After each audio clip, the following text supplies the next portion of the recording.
Okay, I start again. Good morning, everybody. The question that Madam Chair asked us at the beginning is how can we improve people's life?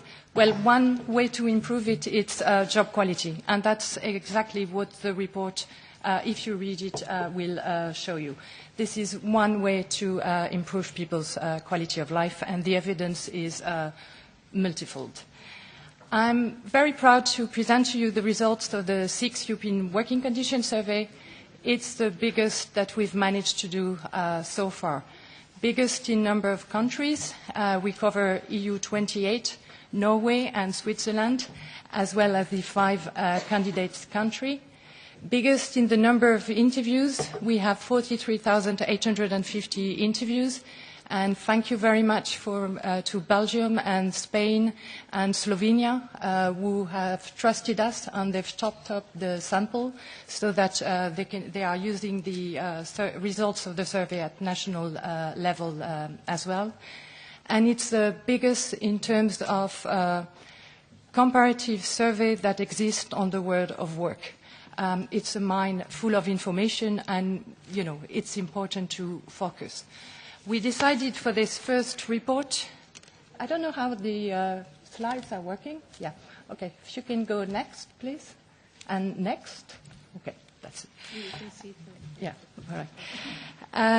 On this first report, to give you a picture of the state of working conditions in Europe using the focus on job quality. There are 5 reasons why we decided to use this focus. The first one is the treaty, Article 151. The Union and the Member States should have the objective of improving working conditions in a context of subsidiarity. Second reason is that there is ample evidence that show how job quality is associated with employment rate, increased employment rate, and also longer working life. And this remains very important of Europe to increase the employment rate. Third reason, there is ample evidence at the local level that job quality is good for health, for well-being, but also for performance in many, many ways. And the evidence in the survey is overwhelming to confirm this fact. Fourth reasons why we decided to keep this focus. Job quality can also be an instrument to achieve other European objectives, and in particular gender equality.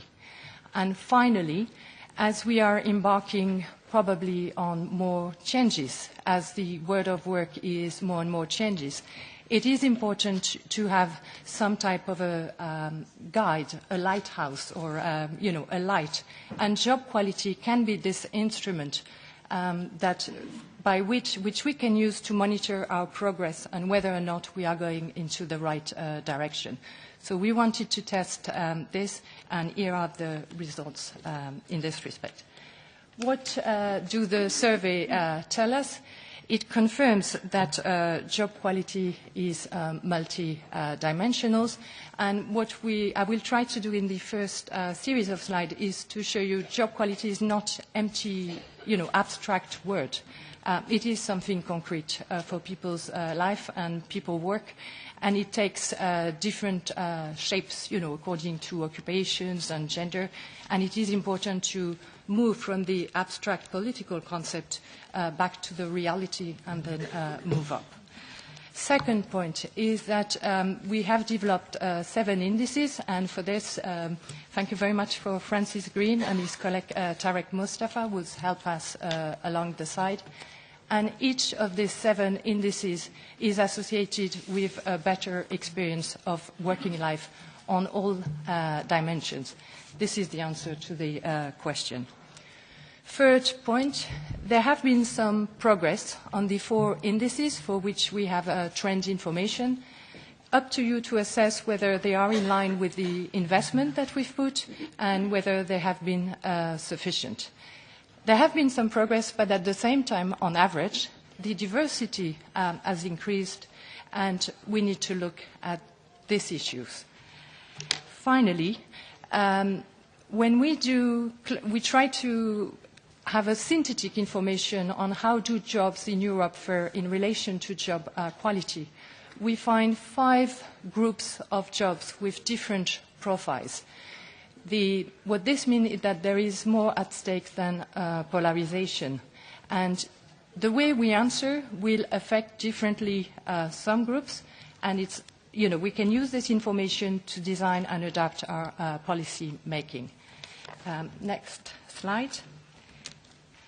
Before I present to you the 7 job quality indices, I wanted just to make 2 points about 2 important determinants of job quality, full stop. One of them is gender segregation. As we know, it takes many shapes. Our data show some progress. There is some evidence that younger men are doing a bit more unpaid work, but women remain the main provider of unpaid work on a daily basis, all the care and reproductive activities. There is a few more women managers, so the glass ceiling is, a little bit higher. Nevertheless, it's 35% of women are, 35% of workers are managed by a woman, which in comparison to the proportion of women is far less, and different than men. But remember that mixity is more of an exception than the rules. There are only 21% of the job which are gender mix. And this is very important to determine the job quality. A second important feature to determine job quality is the employee representation. On the scope and the extent of employee representation vary very much per member states, and this will have an impact on what is negotiated in relation to work, how it is negotiated, where it is negotiated. And our data tend to support that having employee representation, having a voice, is a very important vehicle for job quality. Let me now turn to the job quality indices. The first thing I want to tell you about this is we have built indicators which are taken at the level of the job. So we try from all the information that is available to extract the information which is owned by the person during the work and to focus on the job.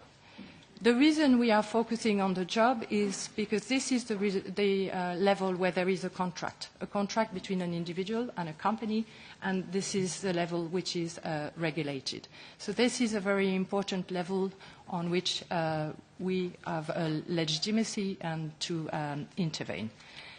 The second important information to say is that using there have been a lot of research on policy making on job quality.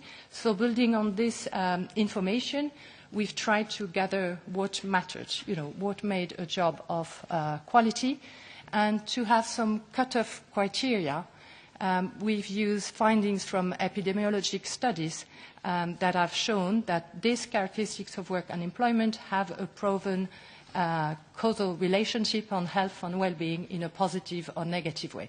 So that's a way to, in our words, not to be too normative, but to build on the research and have evidence for selecting the information. Each index, and the list will be shown on your screen, has maybe an abstract name.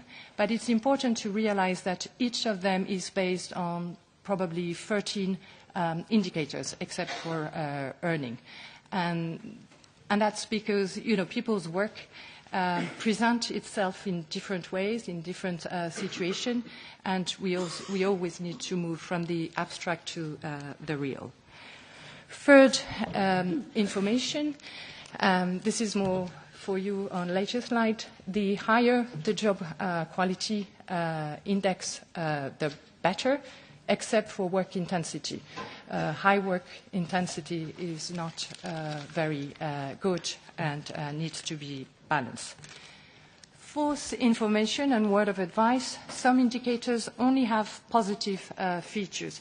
Others have positive and negative features. So don't compare the value. They're all indices between 0 and 100.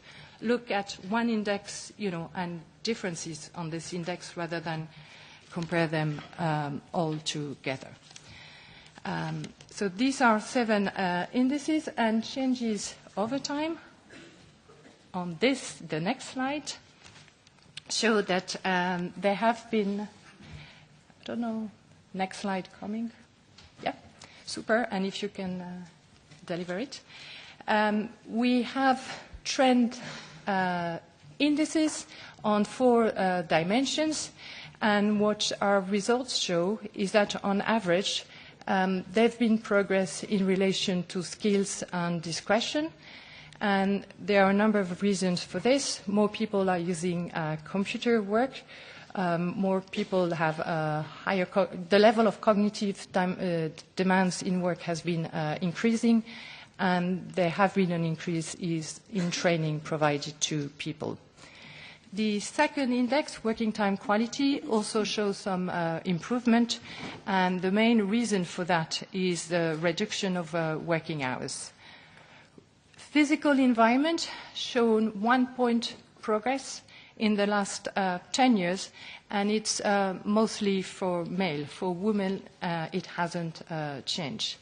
And as you know, there are different reasons for changes. Some may be linked to changes in the structure of occupation, and the other one is improvement of working conditions itself.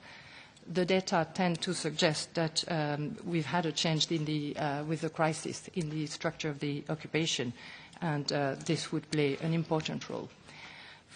Fourth indicator on which we have trend information is work intensity, and what we can see is that it's decreased since 2005, which is good news, but it's increased back again since 2010, which is not so good news. And if you look at how it presents itself and how the changes, there is much more inequality and different evolutions in this. So the average eyes a lot of movements into this. Let me now go through one indicator and just highlight a couple, each indicator and highlight features one by one. This first slide, is to say on earnings, we are not using fair pay to develop our, to make our index, but we've used the actual level of earnings. And this is a point that I wanted to make you.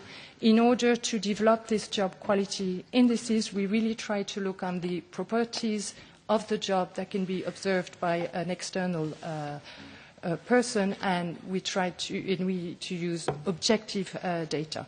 The information on whether or not people feel they are fairly paid in relation to the efforts is also in the survey, and that's important, but this is not part of the job quality indicator on earning. Second indicators, slide, yeah.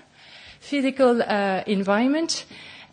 This is an index on which we have data since 1991 on most things.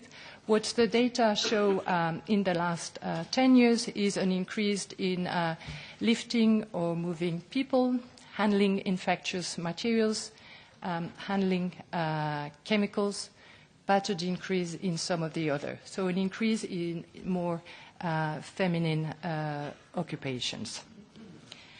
Next indicators, this is work intensity, and for us, working life researchers, this is one of our favorite. So what is work intensity?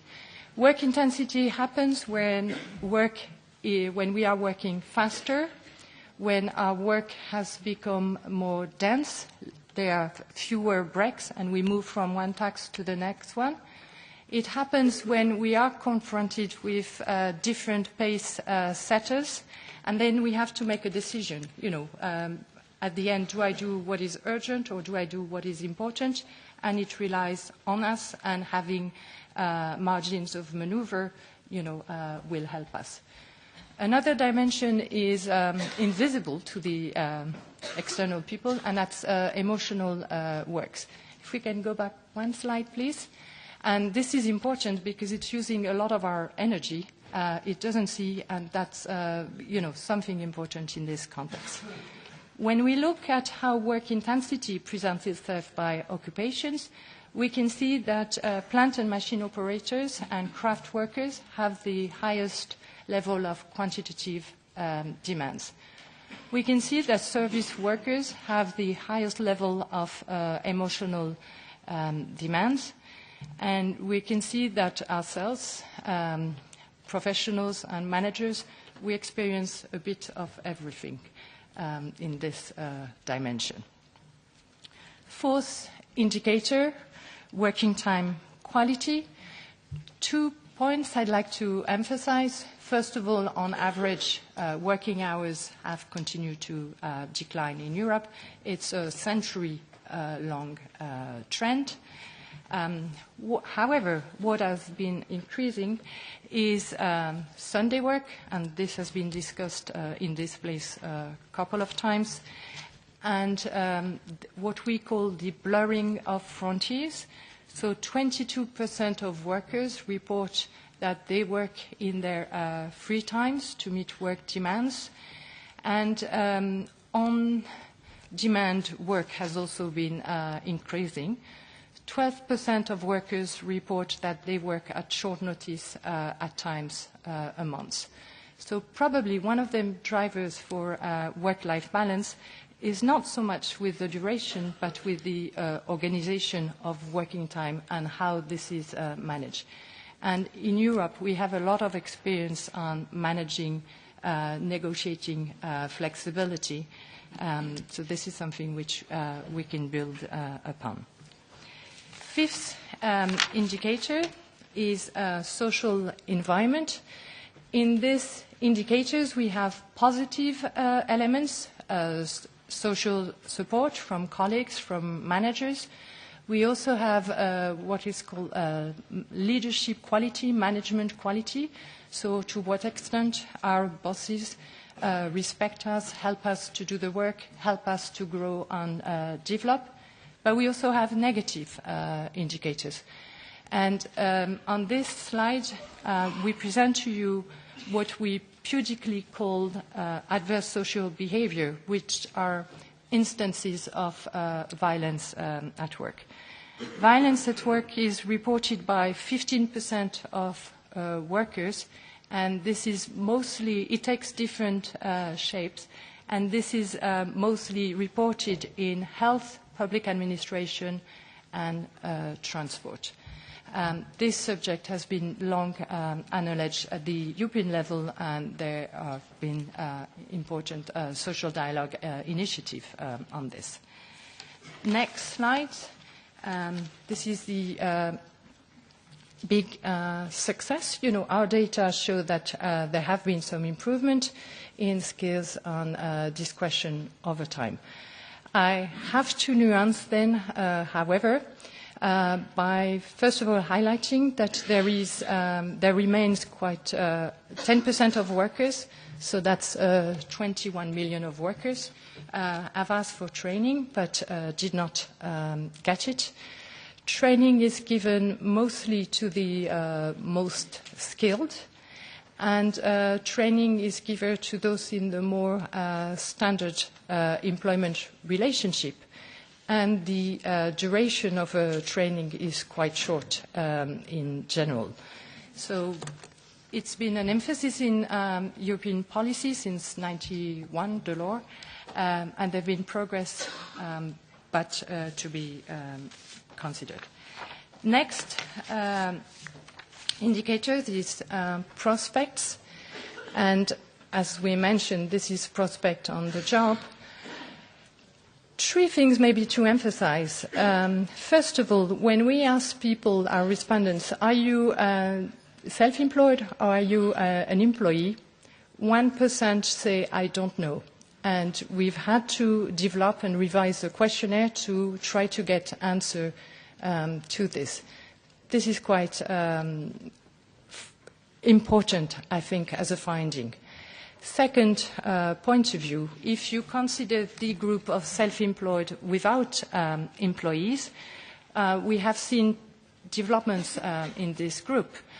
On the one hand, we have these workers who are self-employed without employees, but really have characteristics of work that make them closer to employees, the economically dependent worker, which is a status in some countries, but a problem in many others.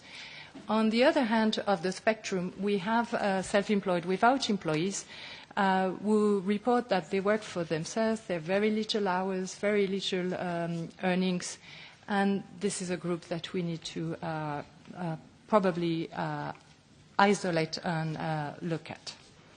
So using these 7 indices, what does this tell us? Well, next slide, please. Actually, the finding is that there is no perfect job. It took a lot of data, but there's always some type of trade-offs. So we can keep looking for a new job, but we could also start from trying to improve it. And there is room for improvement in every job. And in order to improve it, we better get allies, because it's easier to do with more people than alone. Next slide. Show that if we improve job quality, and this is quite a very striking finding as we were doing the analysis, the analysis consistently showed us, except for a few exceptions, that if you improve the job quality, and each improvement in one of these dimensions of job quality will be associated with a better experience of working life. So you can start by one or the others, and this is likely to be associated with this better working life. The indices that we have to measure working life of workers are quite numerous. So job quality, an increase in job quality is associated with better subjective well-being, that's happiness, with health, with less absence and presenteeism, with people reporting doing meaningful work, which is extremely important at an individual level, making ends meet, with engagement, with motivation, with better social climate, with work-life balance, and with sustainable work. So we can see that the benefits of improving job quality, they go far beyond individual benefits in our societies. So I think this really confirms, job quality is an important policy instrument for us to look at. Finally, I've told you all this story about the indices and how good they are, but in Europe, how do we stand in relation to job quality? We've had that in the treaty. The way we've answered this question is we've used statistical technique called latent class analysis to try to group jobs together according to their combination and the different levels of job quality. And what we find is that there are 5 groups of job in Europe, with different job quality profiles. The first group is high-flying, and this group of jobs in Europe, they are positive on all dimensions, except for work intensity and working time quality. 22% of jobs are in this group. The second group, we've called it smooth running, and it's positive on everything but skills and discretion and earnings. 25% of job. The third group, we've called it active manual, and its main characteristic is that these are very physical jobs. And they are positive in social environment, prospects, and earnings. 22% of jobs. Then we have 2 groups which are more negative. The first one is we call it under pressure, and it's a job which is positive in terms of skills and discretion, in terms of prospects, and in terms of earnings, but where the social environment, so management quality, social supports, and adverse social behavior is much more negative, with a high level of work intensity and less working time quality. And the fifth group of job, we've called it poor quality. So it's poor quality in relation to the group of jobs in Europe, and they are negative on all dimensions. How can we relate these jobs to working life? And that's here. So blue is good. Blue is the color of the European flag, and orange is not so good. So what we can see from this slide is that people in this in the first two groups of job, the high-flying and the smooth running, report satisfactory experience of a working life, so subjective well-being, satisfaction with working conditions, work-life balance, sustainability of work, engagement in the company, and making ends meet. Active manual report quite a positive experience, however, with concerns on sustainability.